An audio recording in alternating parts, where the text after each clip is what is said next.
Hello ladies and gentlefolks, my name's xAMK, but you can call me Dan, and it's that time of year again where another Call of Duty has dropped and we have a new lethal hatchet to take a look at.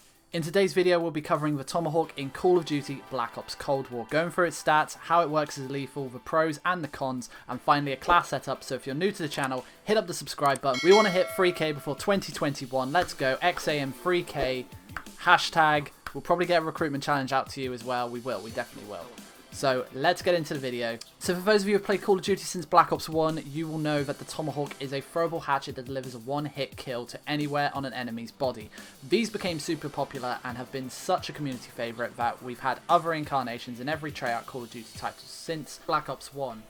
In this game, the hatchet is unlocked at level 42 in the multiplayer, so you're going to have to do a lot of grinding before you unlock this Tomahawk. In-game, Tomahawk throw speed is pretty decent at 0.2 seconds, plus the distance the throwing knife needs to travel, which compared to the Black Ops 4 combat axe is decent and fair to keep up with the quick-paced gameplay Cold War has to offer. As is common knowledge with previous incarnations, the Tomahawk will deliver a one-hit kill to anywhere on the enemy's body. However, in this game, there is a body armor score streak, and if the enemy has that equipped, you will require more than one Tomahawk to kill the enemy, or the enemy will have to be slightly damaged in order to obtain that kill. You initially only have one Tomahawk in your class loadout, but you can equip two with the help of the Danger Close wildcard. The Tomahawk can be retrieved when ran over and will stay on the map once stationary for 2 whole minutes before it will eventually disappear. The maximum amount of Tomahawks you can have active on the battlefield is 4, and throwing the 5th one will make the first one you threw disappear. Tomahawks can be replenished through the perk Quartermaster, giving you 25 seconds of recharge on throwing your first hatchet. This time will reset if you acquire your thrown axe back. Also, if you've used your tactical before you've thrown an axe, Quartermaster will replenish the tactical first, then the axe afterwards. It will not do them both at the same time. Gung Ho is a must needed perk too, as you have the ability to throw your axe while sprinting, whereas a base soldier can't throw an axe whilst running. As in previous COD titles, this Tomahawk can bank, but the distance is abysmal in comparison to previous hatchets, as this Tomahawk barely bounces even when thrown straight up. This is more realistic than a Tomahawk could bank in real life, but previous games having bouncier lethal axes makes the Hawks in this one fall flat. Scavenger also proves non-existent in a knife's setup, as Scavenger will not replenish your Tomahawks. Even the Assault Pack field upgrade refuses to allow you access to more Tomahawks. Another issue is you can't pick up your teammates or enemy Tomahawks that have been thrown on the ground.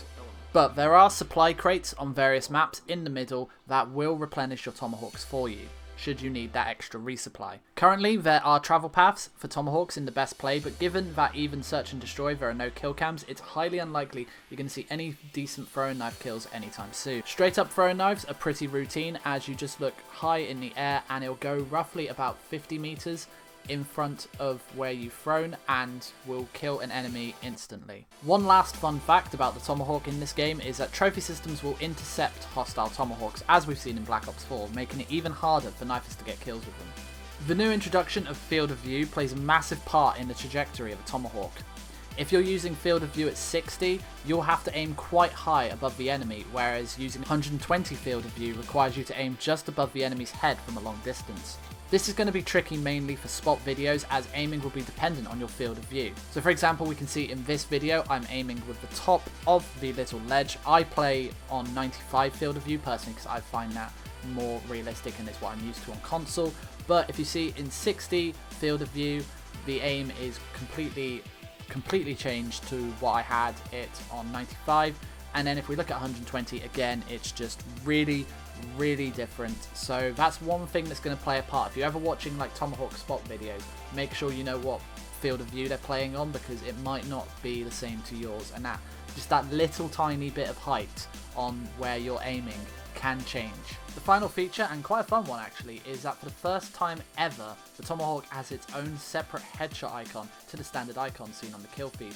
If you get a base kill with this Tomahawk, it will show the Tomahawk icon, but if you get a headshot, it will show the old Black Ops 1 icon. So for your throwing knife class, you're going to want to have any primary or secondary you choose. You're going to have 2 stun grenades as your tactical option, you're going to have 2 Tomahawks as your lethal option, and for your field grade, you can use whatever field grade you prefer. I prefer to use a SAM turret just to take down all the UAVs because you're not using Ghost, but you can also use like trophy systems, field mic, or jammers, they work just as well. For the perk selection, I tend to go with Tac Mask because I am that idiot who stuns himself, but perk 1 can be pretty much whatever you'd like. For perk 2, we're going to go Quartermaster because it will recharge your combat axes. We're not going to use Scavenger because we know that does not work. And for our final perk, we're going to use Gung Ho so we can use the Tomahawks while we are sprinting. And for our wildcard, we are using Danger Close so we get that extra lethal and that extra tactical. Just one more thing I wanted to drop in. On zombies, the Tomahawks are really effective, even till like round 17.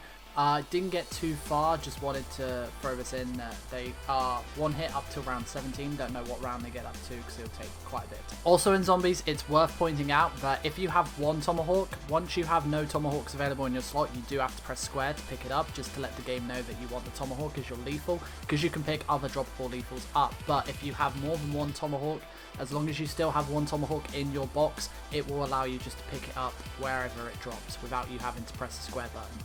So that is it for the Throwing Knife 101 tutorial weapon guide. Leave a like if you have enjoyed, subscribe down below, help us get to 3,000 subscribers before 2021, and we will see you soon. Thanks for watching and stay